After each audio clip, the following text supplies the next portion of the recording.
Welcome back, guys, and today we are going to be checking out a brand new vehicle pack, and this is a pack by RNG, and these vehicles are very, very interesting because he says they're inspired by a lot of different trucks around the world. Personally, I see a lot of OSHKOSH influence on these trucks, but let me know your thoughts in the comment section down below if you think you see influence from other trucks or other truck brands as well. Now, this pack is obviously designed to be console friendly, which is really, really good, so I'm sure we'll see these trucks on console at some point. Now, with that being said, there are some really interesting differences between these three rigs. Like, for example, you have the RNG TX 6x6, which is kind of a normal 6x6 cab over configuration.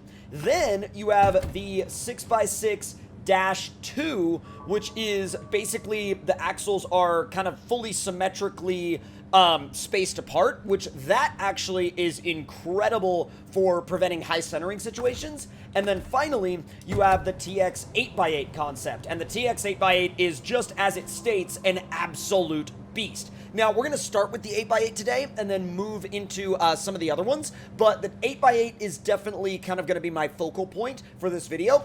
So let's go ahead and take a look as well at the interior view, and wow, does this look like really, really heavily armored. Like, this looks like you could launch, like, whatever the heck you wanted at it. You could use this thing as a shield and probably be okay for quite a while. So let's fire it up and get it into the garage and see what we can do to it. The exhaust placement is definitely a little odd, but at the same time, oh wow, look at that. Look at all of the drive shafts working. That is so cool. It's actually pretty quick on the base engine. It's also a 7-speed transmission from factory, which is really nice. All right, now, into the garage. That's actually really surprising. We've got an S power to weight rating right out of the gate. Like, straight up right out of the gate. So, let's see. He says the base engine is the bare minimum, and it is to be used for smaller loads only. Then you move up to the OM 457, and that bumps you up to an S plus power to weight rating, and it says perfect for most jobs. Then the 926. Now, he describes this as being a massive 7.2-liter turbocharged and intercooled 6-cylinder, producing 428 horsepower and 2,100 to 2,300 newton-meters of torque. Now, he said it basically has enough power to get any job done that you want, and I don't know the conversion for newton-meters of torque to foot-pounds of torque right, like, off the top of my head, but I'm sure somebody could do that conversion in the comment section down below. So we're going to go with the max engine, and as far as the gearbox goes, we start with this 7-speed automatic, which we saw right off the bat. Then we have 4-speed automatic with off-road mode, and then a 4-speed pro automatic with off-road mode. I'm not quite sure on the difference between the normal automatic and the pro automatic, but I guess we'll find that out. And then suspension-wise, we have standard, and then we have raised. Raised only brings you up by just a little bit, but I'm sure it's going to be a nice bump to have in terms of going down any kind of back road or back trail. And also, if we have... Okay, no, we don't really have any bigger tires to fit. Now, I was kind of curious as to whether or not we'd be able to fit bigger tires, and it doesn't look like we're able to. But, I mean, I would think we would have space. Like, I think we would have space for some bigger tires, but let's see. We have the 52-inch M1 2000 and the M2 2100. I kind of like the M1 2000. I kind of prefer it. But let's try the advanced heavy winch.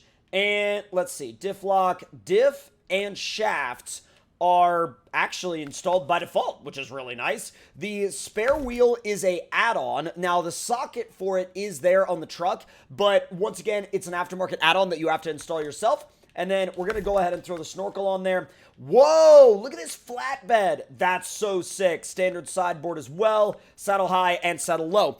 I will admit I would probably avoid towing massive trailers with this thing because it is so incredibly long of a frame as it is. I'd probably save those hauling jobs for the other 6x6s, especially if you're going to haul a long trailer. So for this 8x8, I'd probably recommend using either the flatbed or the sideboard. Now, rear bumper wise, oh, I see. So rear fender, you have the option to put those on, and I'll probably put them on. Tow bar, oh, that's really cool. That's really, really cool. Now let's see, antennas. We got antenna short, antenna long, antenna, just that one's just like a big chunky antenna. And cabin side lights, I dig that. The IX family pack is, it's here, but once again, it's not included with this truck, and it also doesn't seem to have anywhere to kind of, like, hook up to. But nonetheless, we're going to go ahead and put the TC and Beans card right there. And we've got the default exhaust, and that's pretty much it. M1 wheel, and that's all you get in terms of that. Now, we've got the default tan. We've also got kind of a snow camo paint job available, plus a dark green, kind of an OD green. We're going to stick with the tan on this one because I think it looks really good. And bobbleheads-wise, we will absolutely throw Beans on the dash. And accessories-wise, oh, okay, I see. It basically just sits in the same socket that we've got the Beans card in right now. Well, Beans and TC logo card. All right, we're going to go ahead and leave the garage, and let's see how much we can load onto this thing, because if it's a 3-unit, that's going to be fine, but if it's a 4-unit, that would be super nice. Like, that would be so incredibly nice if it was a 4-unit. I wonder if we can just kind of nudge our way into the cargo area enough to load up. I hope we can. I really hope we can. Oh, God.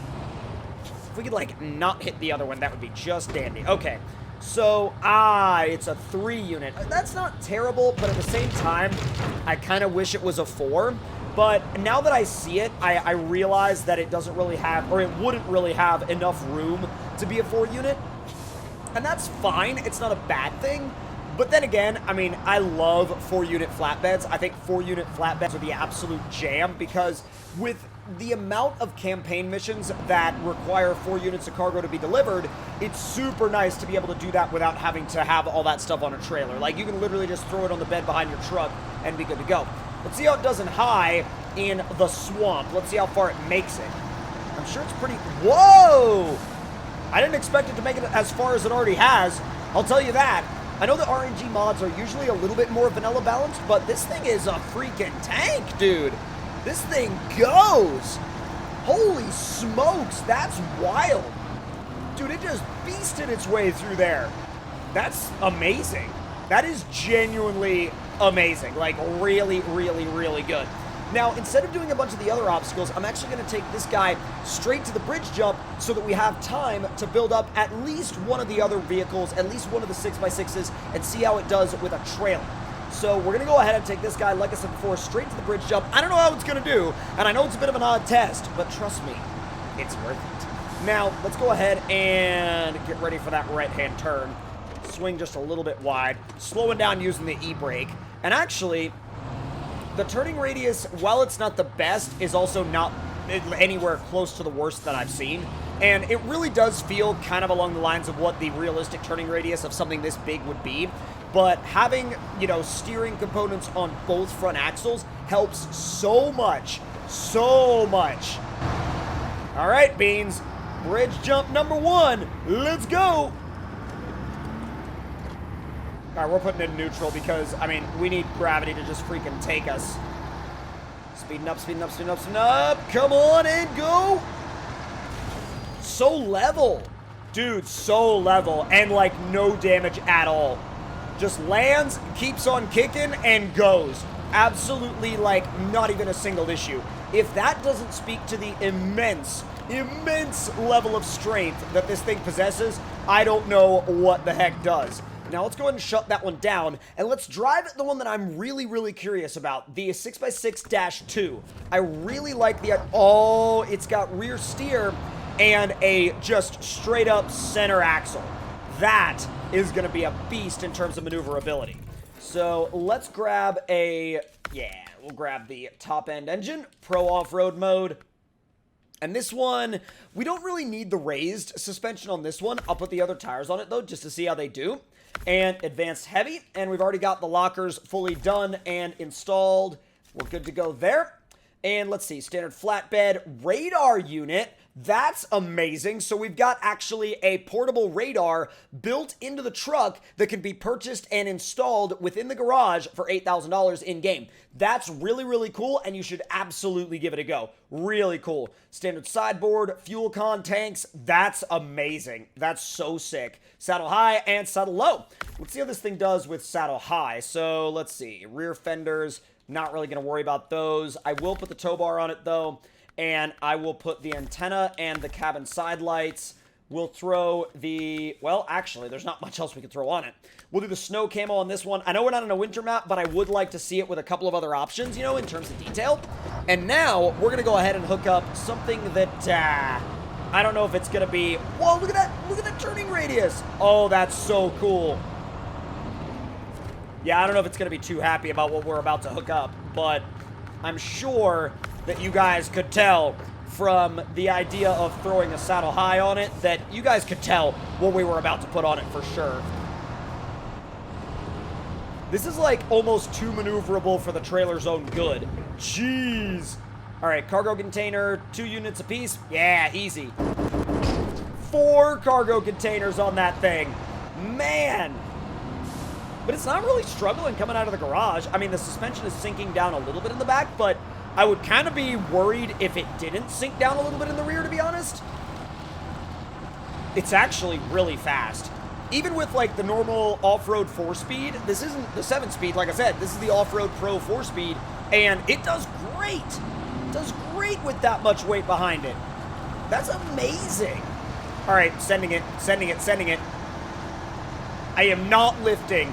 I am not lifting at all. Seal of approval right there. Holy smokes, that's good. That is so good. Let's see if the trailer gets hung up.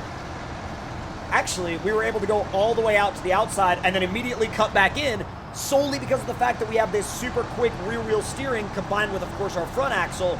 And again, the amount of maneuverability that adds is off the charts, dude. Now, I am very curious to see how it's going to do in the mud. Now, we know these things are great off the bridge jump. We tested that with the 8x8.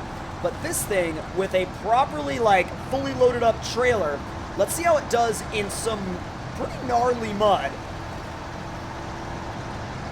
That's the shallow stuff, and it's doing pretty well. I mean, once again, these are tuned to be a little bit more, you know, a little bit more game balance focused, a little bit more vanilla focused, so really good so far. Let's see how it does in mud lane number 1. I'm a little concerned about taking it into mud lane number 2, I gotta say, but, you know, it's not necessarily going to be a bad thing. I mean, even if it doesn't make it through mud lane number 2, even if it only makes it through mud lane number 1, still a awesome performance. Look at that! Look at that! Oh, that's so awesome. I mean, you guys know how many trucks we have, trucks we have sank, not sunk, sank. I combined those 2 words and turned it into trunk. I don't know why I did that. Sometimes my brain, it just has a bit of an oof moment. But wow, what a sick setup. I honestly, like, I love the way that looks. I absolutely love the way that setup looks. And at the end of the day, if you're looking for something that is both realistic and just powerful enough to be, you know, to get a little bit of a leg up on the other trucks in your garage, this is going to be a really fun pack of trucks for you, especially once it makes its way to consoles. So with that being said, hope you all enjoyed this video, and if you did, make sure to leave your thoughts and opinions in the comments below. Hit that like button if you enjoyed, subscribe if you're new, and I'll see you guys next time.